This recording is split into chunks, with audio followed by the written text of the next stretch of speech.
Friends, a very good evening to all of you. This is Akanksha Tripathi. Welcome to Study Hub. So friends, अभी तक आपने principles and methods of teaching यानी कि जो paper code 110 है उसका unit first और unit second उसके जो है आपने एमसीक्यू डिस्कस कर लिए हैं। आज की जो वीडियो है वो यूनिट थर्ड, ठीक है। यूनिट थर्ड से रिलेटेड जो भी एमसीक्यूज हैं जो आपके एग्जाम के पॉइंट ऑफ व्यू से इंपॉर्टेंट है उस पर हम डिस्कस करेंगे। So let's start. देखते हैं आज के क्वेश्चन क्या क्या है। पहला क्वेश्चन है कि मस्तिष्क उद्वेलन विधि के प्रतिपादक कौन है। लो जी, ये जो क्वेश्चन है ना उसको तो आपने कई बार इस क्वेश्चन से सामना तो आपका कई बार हुआ है और मैंने हर बार जो है एक्सप्लेन किया। सो यहाँ पे अभी मैं एक्सप्लेन नहीं करूँगी। अब देखिए जो ब्रेन स्टॉर्मिंग मेथड होता है ना उसको जो है AF ऑसबर्न ने दिया था, तो option number B is right, ठीक है। चलिए अगला क्वेश्चन देखिएगा। मस्तिष्क उद्वेलन अथवा व्यू रचना के कितने सोपान हैं। तो जो आपका ब्रेन स्टॉर्मिंग होता है ना उसके टोटल 8 सोपान होते हैं। Option number A is right. Next question देखिएगा। विल्सन महोदय ने मस्तिष्क उद्वेलन के सोपान किस वर्ष प्रतिपादित किए थे। तो इन्होंने जो है 1987 में जो है जो ब्रेन स्टॉर्मिंग के सोपान हैं उसको प्रतिपादित किए थे। अगला क्वेश्चन देखते हैं। निम्न में से किस विधि में विद्यार्थी अपने उत्तर की जांच तत्काल देते हैं। तो इसका जो राइट आंसर हो जाएगा अभिक्रमित अनुदेशन। जो आपका प्रोग्राम इंस्ट्रक्शन होता है ना उसमें जो विद्यार्थी होते हैं। अच्छा पहले आप यहाँ पे समझ लीजिए, थोड़ा सा मैं बता देती हूँ कि जो अभिक्रमित अनुदेशन होता है उसमें क्या किया जाता है ना कि मान लीजिए बच्चों के सामने ना ऐसा छोटे छोटे पार्ट्स में ऐसे टॉपिक को पेश किया जाता है, उनके सामने प्रेजेंट किया जाता है कि बच्चे स्वतः ही सीखने के लिए मजबूर हो जाते हैं। उनके में अपने आप जो है इंटरेस्ट आ जाता है उस टॉपिक को लेके कि मुझे सीखना है, मुझे करना है, ठीक है। सो यहाँ पे जो इसका राइट आंसर हो जाएगा answer will be option number D, ठीक है, अभिक्रमित अनुदेशन। अगला क्वेश्चन देखते हैं। शिक्षण अवयव है, तो शिक्षण अवयव जो है नियोजन तथा निर्देशन के लिए जो है शिक्षण अवयव होता है, ठीक है। अगला क्वेश्चन नंबर 6 है। निम्नलिखित में से कौन सा कथन प्रबल कौशल का घटक नहीं है। देखिए यहाँ पे ना जो है ये बाय मिस्टेक प्रिंट हुआ है, प्रबल कौशल का घटक नहीं है पूछा जा रहा है आपसे। तो इसका जो राइट आंसर हो जाएगा अंतःक्रियावाणी में विविधता। देखिए अगर हम बात करते हैं ऑप्शन नंबर जो बी है, विद्यार्थी उत्तरों का प्रयोग करते हैं, तो ये जो प्रबल कौशल का घटक है समीपता एवं स्पर्श, ये भी प्रबल कौशल का घटक है। मौखिक स्वीकृति ये भी जो है प्रबल कौशल का घटक है। लेकिन अगर हम बात करते हैं अंतःक्रिया वाणी में विविधता, तो अगर अंतःक्रिया की वाणी में जो डिफरेंस आती हैं, विविधताएं हैं, तो वो जो है प्रबल कौशल का घटक नहीं है। ओके, तो आंसर विल बी बी और ए, ठीक है।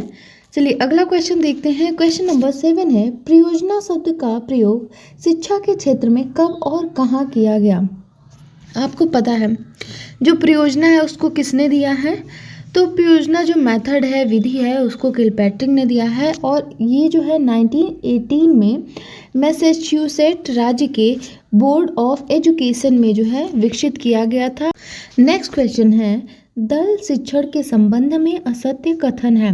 तो देखिए टीम टीचिंग की बात करते हैं, तो मैंने टीम टीचिंग है उससे भी आपका सामना कई बार हुआ है। तो आइए थोड़ा सा जान लेते हैं। तो इसका जो विकास हुआ था 1955 में जो है हार्वर्ड विश्वविद्यालय में मिशिगन तथा हार्वे के द्वारा हुआ था, ठीक है। और अगर बात करते हैं यहाँ पे जो क्वेश्चन है उसके अकॉर्डिंग, तो यहाँ पे पूछा जा रहा है असत्य कथन, ठीक है। तो पहले देखिएगा जो टीम टीचिंग होता है जहाँ पे एक से अधिक टीचर्स एक साथ वर्क करते हैं, क्या करना है क्या नहीं करना है पहले से प्लान करते हैं, ये सारी चीज़ें होती हैं इसमें, ठीक है। तो पहला देखिएगा एक कक्षा 2 या 2 से अधिक जो है अध्यापक एक साथ पढ़ा सकते हैं। ऑफ कोर्स ऑप्शन नंबर ए तो सही है। इनमें जो है कक्षा अनुदेशन पूर्ण रूप से पूर्व व्यवस्थित होता है, ठीक है, पहले से ही निर्धारित होता है कि क्या क्या किसको क्या करना है और कितने टाइम पे करना है, ठीक है। और जो डी है यह जो है सामूहिक उत्तरदायित्व पर निर्धारित होता है, तो आधारित होता है, तो ये भी सही है। लेकिन हम ऑप्शन नंबर बी की बात करते हैं ना कि यह एक बाल केंद्रित शिक्षण विधि है, तो बिल्कुल गलत है। ये बाल केंद्रित नहीं होता, ये जो है टीचर सेंटर होता है, ना कि चाइल्ड सेंटर। ओके, चलिए क्लियर है। नेक्स्ट क्वेश्चन है। The teaching of scientific method पुस्तक जो है वो किसने लिखी है। तो इसको आर्मस्ट्रांग ने लिखी है, ठीक है। Option number A is right. And friend एक चीज़ और कि आप टेलीग्राम ग्रुप को जरूर ज्वाइन कर लीजिएगा अपने तैयारी को और भी बेहतरीन बनाने के लिए। और वहाँ पे जो भी नोटिफिकेशन है क्लासेस को लेके या जो भी क्लास की पीडीएफ वगैरह है वो आपको वहाँ पे अवेलेबल मिलेगी, ठीक है। सो आप प्लीज़ टेलीग्राम ग्रुप को ज्वाइन कीजिएगा। एंड आज रात में 10 बजे 10 PM पे शिक्षण के सिद्धांत एवं विधियाँ, ठीक है, इसका क्या होगा, क्विज होगा ओवरऑल 10 क्वेश्चंस के, सॉरी 40 क्वेश्चंस के, ठीक है। और जो 40 क्वेश्चंस आपको देखने को मिलते हैं एग्ज़ाम में, सेम पैटर्न और 40 क्वेश्चंस होंगे और उसका जो है आप क्विज करेंगे। सो आप टेलीग्राम ग्रुप को जरूर ज्वाइन कीजिएगा, ओके। नीचे आपको डिस्क्रिप्शन बॉक्स में उसका लिंक मिल जाएगा। अगला क्वेश्चन देखिएगा, मस्तिष्क उद्वेलन विधि की विशेषता होती है तो बालकों की तर्क एवं निर्णय शक्ति बढ़ाती है, ठीक है। जो ब्रेन स्टॉर्मिंग होता है वो बच्चों में क्या लॉजिकल थिंकिंग को क्या करता है, डेवलप करता है, okay. Option number A is right. अगला क्वेश्चन देखिएगा, निम्न में से कौन सी शिक्षण विधि प्रजातांत्रिक नहीं है। यहाँ पे क्या पूछा जा रहा है, प्रजातांत्रिक नहीं है, तो व्याख्यान विधि, option number A is right.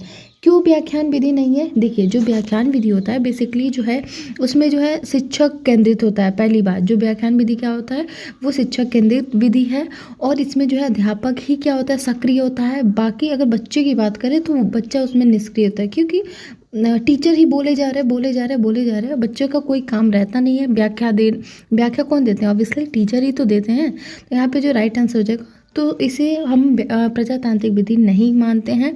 So option number A is right over here. अगला क्वेश्चन देखिएगा, निम्न में से कौन सी विधि प्राथमिक स्तर पर शिक्षण के लिए उपयुक्त नहीं है। प्राथमिक स्तर पे पूछा जा रहा है, समस्या समाधान विधि, गतिविधि, उपागम, परियोजना विधि, ये जो है आपका प्राथमिक स्तर पे शिक्षण के लिए क्या है, उपयुक्त है। लेकिन जो भाषण विधि, अब देखिए प्राइमरी लेवल पे आप लेक्चर देना स्टार्ट कर दे तो बच्चे को क्या ही समझ में आने वाला है, क्या समझ में आएगा, ठीक है। तो जो भाषण विधि है वो प्राइमरी स्तर पे बिल्कुल भी उपयुक्त विधि नहीं है, तो option number C is right. शैशवावस्था के लिए एक अच्छी शिक्षण पद्धति है। अब आप 2 सेमेस्टर पीछे जाइए, जैसे कि अपने फर्स्ट सेमेस्टर में शैशवावस्था, बाल्यावस्था, किशोरावस्था, ओवरऑल बहुत सारी चीज़ें आपने पढ़ी थी। तो यहाँ पे वही चीज़ें शैशवावस्था 0 to 2, ओके। तो जो शैशवावस्था है, इन्फेंसी स्टेज है, उसके लिए जो शिक्षण पद्धति कौन सी बेस्ट है, तो देखिए मॉन्टेसरी विधि, खेल या क्रीड़ा विधि और बालवाड़ी विधि, ओवरऑल ये जो है तीनों जो है उपयुक्त हैं। Option number D is right. अगला क्वेश्चन देखिएगा, वैज्ञानिक अवधारणाओं को पढ़ाने की कौन सी विधि सर्वाधिक उपयुक्त है, तो कम उपयुक्त है, ठीक है। जो वैज्ञानिक अवधारणाएं हैं, जो साइंटिफिक कॉन्सेप्ट हैं, उसको पढ़ाने के लिए जो है कौन सा मेथड पूछा जा रहा है, सबसे कम उपयुक्त है, कम प्रभावी होगी। तो एक बड़े अध्यापन कक्ष को व्याख्यान देना, बिल्कुल गलत बात है। यहाँ पे नेगेटिव एक्चुअली पूछा जा रहा है, कम उपयुक्त, ठीक है। तो जो व्याख्यान देना, तो पहले ही आप उसको नेगेटिव ही कीजिएगा। एंड अगर बी की बात करते हैं तो एक छोटे समूह को वैज्ञानिक नियमों को निर्देशन देना, तो बिल्कुल सही है। एंड सी है शिक्षार्थियों द्वारा किए गए प्रयोगशाला प्रयोग, तो ये भी जो है सही है। एंड डी है आपका विज्ञान परियोजनाएं, तो ये भी जो है विज्ञान कॉन्सेप्ट के लिए, अवधारणा के लिए परफेक्ट है, ओके। तो बी सी डी तो सही है, लेकिन यहाँ पे हमसे निगेटिव पूछा जा रहा है, तो option number A is correct. अगला क्वेश्चन है कि निम्नलिखित में से कौन शिक्षक केंद्रित वर्ग की विशेषताएं हैं, ठीक है। एक्चुअली यहाँ पे नहीं है, ठीक है, नॉट, ध्यान दीजिएगा, थोड़ा सा जो है पेपर कट गया है। निम्नलिखित में से कौन सी जो है शिक्षक केंद्रित वर्ग की विशेषताएं नहीं है, पूछा जा रहा है। तो देखिएगा, बच्चे समूह में काम कर रहे हैं और चर्चा कर रहे हैं, ये जो है शिक्षक केंद्रित वर्ग की विशेषता नहीं है। लेकिन हम देखें कि शिक्षक व्याख्यान दे रहा है, तो ये तो शिक्षक केंद्रित है। शिक्षक नोट्स तय कर रहा है, ये भी शिक्षक केंद्रित है। शिक्षक पाठ्य पुस्तक से ही समझा रहे हैं, तो ये भी शिक्षक केंद्रित है। लेकिन बच्चे खुद कर रहे हैं, बच्चे समूह में कर रहे हैं, तो ये चाइल्ड सेंटर्ड है ना। तो इसका जो राइट आंसर हो जाएगा ऑप्शन नंबर बी, ओके। अगला क्वेश्चन देखिएगा, शिक्षा के शिक्षक केंद्रित दृष्टिकोण में अनुशासन है।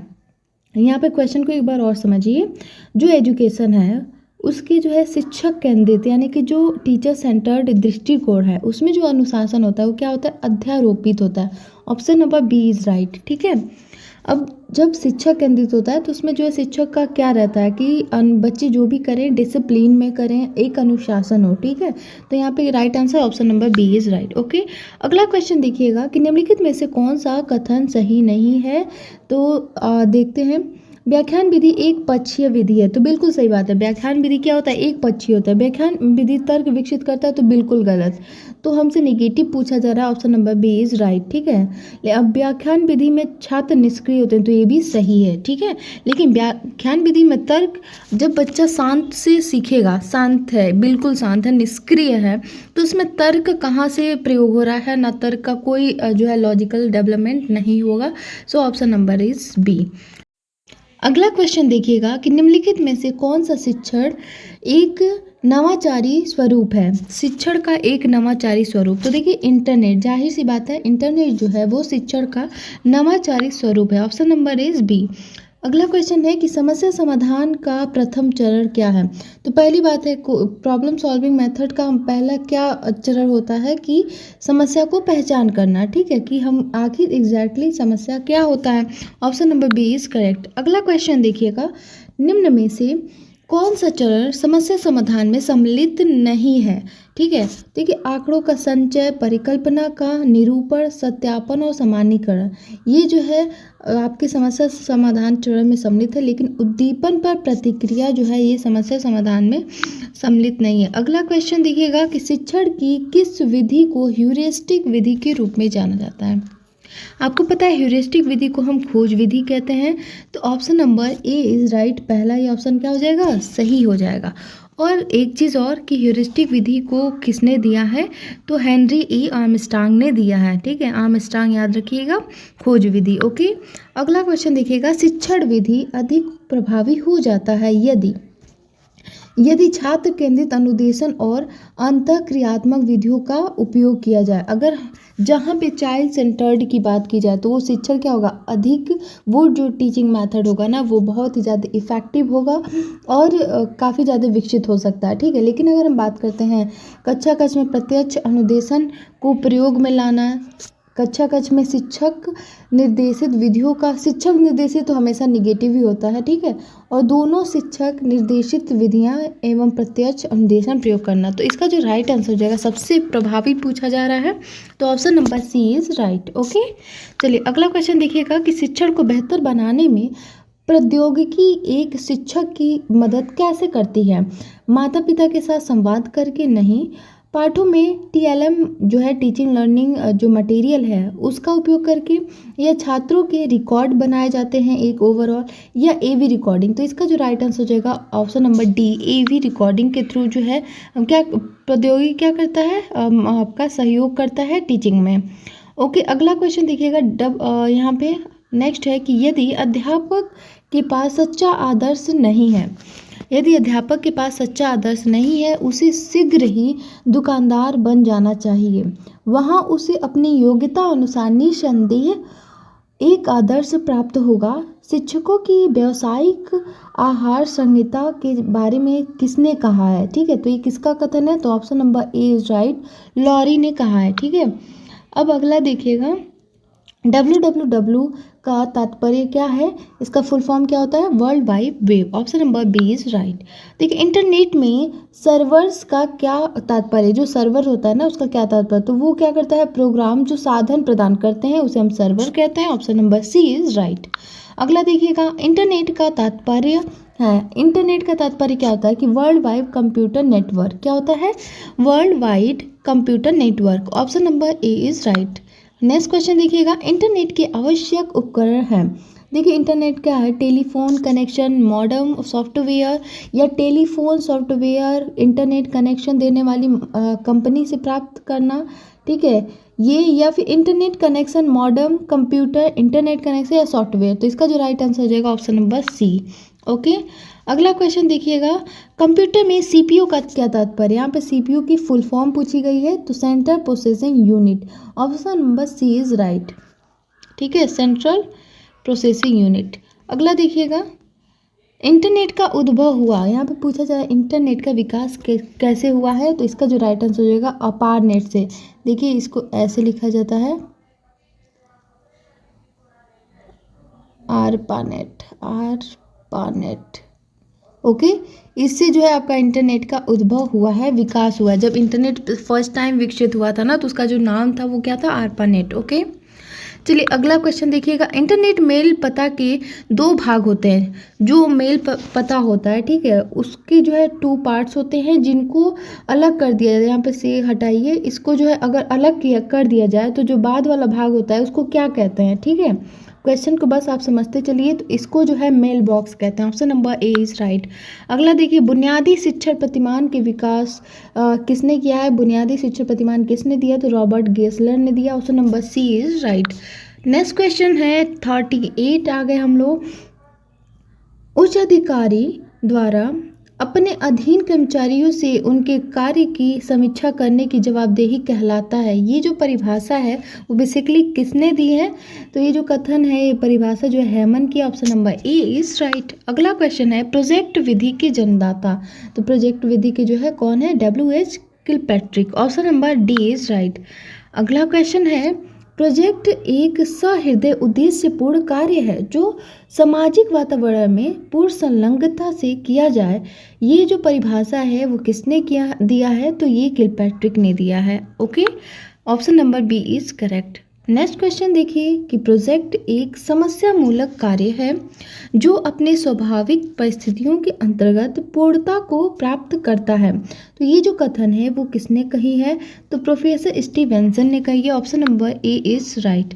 नेक्स्ट क्वेश्चन देखिएगा, किलपैट्रिक महोदय ने प्रोजेक्ट के कितने प्रकार बताए हैं? तो देखिए किलपैट्रिक ने जो है प्रोजेक्ट मेथड दिया है, योजना विधि दी है, और इन्होंने जो है 4 प्रकार बताए हैं योजना विधि के। और देखिए इनकी जो एक पुस्तक है फाउंडेशन ऑफ मेथड्स, क्या? फाउंडेशन ऑफ मेथड, उसमें इन्होंने जो है अपने जो है योजनाओं के कितने प्रकार बताए हैं? 4 प्रकार बताए हैं, ठीक है, इसको याद रखिएगा, फाउंडेशन ऑफ मेथड। ओके, चलिए अगला देखते हैं। प्रोजेक्ट पद्धति का पहला पद क्या होता है? तो पहला पद होता है कि परिस्थिति का निर्माण करना। Option number D is right. अगला क्वेश्चन, J.S. ब्रूनर के विकसित किया था, मतलब उन्होंने क्या विकसित किया था? जो ब्रूनर महोदय हैं उन्होंने क्या विकास किया था? तो खोज व्यू रचना उन्होंने दिया था। Option number B is right. Okay, कि B.S. ब्लूम प्रवर्तक माने जाते हैं, तो ये जो है स्वामित्व अधिगम व्यू रचना के प्रवर्तक माने जाते हैं। Option number C is right. Bloom's के शैक्षिक उद्देश्य का जो क्लास है कल शांभवी मैम ने लिया था, अगर आपने अभी तक नहीं देखा तो उसको देखिएगा। उन्होंने काफ़ी डिटेल्स में 3H का जो है डिफिनीशन दिया था, कैसे 3H यानी कि जो आपका हेड हो गया, हार्ट हो गया और हैंड, ठीक है, कैसे डिवाइडेड है, कैसे ब्लूम ने इसको वर्गीकृत किया है, तो बहुत अच्छे से उन्होंने एक्सप्लेन किया था, तो उसको आप ज़रूर देखिएगा। अगला क्वेश्चन देखते हैं कि शिक्षण व्यू रचना तथा शिक्षण विधियों में अंतर होता है। तो देखिए जो शिक्षण व्यू रचना होता है और जो शिक्षण विधियाँ होती हैं उसमें जो है उद्देश्यों का अंतर होता है। Option number C is correct. अगला क्वेश्चन देखिएगा, सुकरात ने शिक्षण व्यू रचना प्रतिपादित किया था, तो इन्होंने जो है प्रश्नोत्तर विधि दिया था, ठीक है, क्या दिया था? सुकरात ने प्रश्नोत्तर मेथड, ठीक है। अगला क्वेश्चन देखिएगा, प्रोजेक्ट विधि का सिद्धांत है। देखिए प्रोजेक्ट विधि का सामाजिक विकास, स्वतंत्रता और स्व उद्देश्य, तो इसका जो है ऑप्शन क्या हो जाएगा? ऑप्शन नंबर डी, ये सभी। ओके, अगला क्वेश्चन है कि कक्षा में दिया गया गृह कार्य होता है, चुनौतीपूर्ण होता है, बिल्कुल चैलेंजिंग होता है, जो भी गृह कार्य दिया जाता है, उद्देश्यपूर्ण होता है और व्यक्तिगत विभिन्नता पर आधारित होता है, ठीक है। तो overall option number D is right. Okay, अगला क्वेश्चन देखिए, शिक्षण सामग्री के वर्गीकरण में अनुभवों का संकु नामक वर्गीकरण किसने किया था? अनुभवों का संकु नामक वर्गीकरण जो है वो आपके एडगर डेल ने किया था। किसने? एडगर डेल ने। ओके, अगला क्वेश्चन देखिएगा, शिक्षण सामग्री को विविध रूप में एक पाठ्य वस्तु के लिए प्रयुक्त किया जाना क्या कहा जाता है? तो इसको हम बहुमाध्यम कहते हैं, बहुमाध्यम उपागम। Option number C is right. Okay, अगला क्वेश्चन ये देखिए, समस्या समाधान विधि के सोपानों को क्रम में लगाइए। क्वेश्चन ऐसे भी पूछे जा सकते हैं, तो ध्यान दीजिएगा। अब कौन से क्रम है समस्या समाधान विधि के सोपान के? देखिएगा, पहला तो है आपका तथ्यों का एकीकरण करना, ठीक है। उसके बाद हम क्या करेंगे? परिकल्पना का निर्माण करेंगे, और उसके बाद से हम क्या करेंगे? उसका निष्कर्ष निकालेंगे, और लास्ट में मूल्यांकन। तो ADCB, option number B is right. क्या हो जाएगा? बी राइट हो जाएगा। अगला क्वेश्चन है, समस्या समाधान विधि का प्रयोग करने से छात्र सीखते हैं। तो समस्या समाधान विधि का प्रयोग करने से छात्रों में स्वतः समस्या का हल करना ये विकसित होता है। निरीक्षण व तर्क शक्ति का विकास होता है। करके सीखने पे जो है फोकस करते हैं। And option number D is right. Okay, option D क्या हो जाएगा, सही हो जाएगा। और अगला क्वेश्चन है, वीडियो मेल से हम क्या भेज सकते हैं? तो वीडियो मेल से हम graphics, video clips and video message. Option number C is right, D is right. Okay, अगला क्वेश्चन देखिएगा, ग्राफिक मल्टीमीडिया में ग्राफिक्स को कितने भागों में बांटा गया है? तो देखिए जो ग्राफिक्स मल्टीमीडिया है ना, उसमें इमेज, बैकग्राउंड और chart. Overall option number D is right. अगला क्वेश्चन, जेपीईजी का फुल फॉर्म क्या है? तो joint photographic expert group. Option number C is right. Okay, अगला क्वेश्चन, वीडियो बनाने के लिए आमतौर पर प्रयोग किए जाने वाले जो सॉफ्टवेयर हैं वो कौन से हैं? तो वीडियो बनाने के लिए जो आमतौर पे सॉफ्टवेयर प्रयोग किया जाता है वो है विंडो मीडिया प्लेयर। क्या होता है? Window media player. Okay, option number B is right. अगला है कि कंप्यूटर में एक ही समय पर एक से अधिक माध्यमों के प्रयोग का तरीका क्या कहलाता है? तो एक समय पे हम एक से अधिक अगर माध्यम का प्रयोग करते हैं तो वो मल्टीमीडिया है।